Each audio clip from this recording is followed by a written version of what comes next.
Well, it started a few years ago. I was broken down and then bang, I started hearing them. But not like other people could hear them.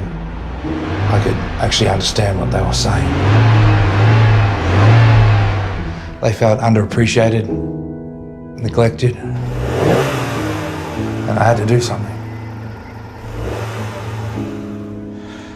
Well, being able to hear what engines want helped me do amazing things. You know, I went around the world, I was saving people's engines and they were stoked, you know. Yeah, they said I had a gift. They gave me a name, the Engine Whisperer. People gave me money. One guy gave me a stoat, not sure why. But they wouldn't stop talking to me. Everywhere I went, I heard engines. And I had to get away. It was just all too much. Sorry, that's a production van. These spark plugs need changing. Shit's thirsty as hell.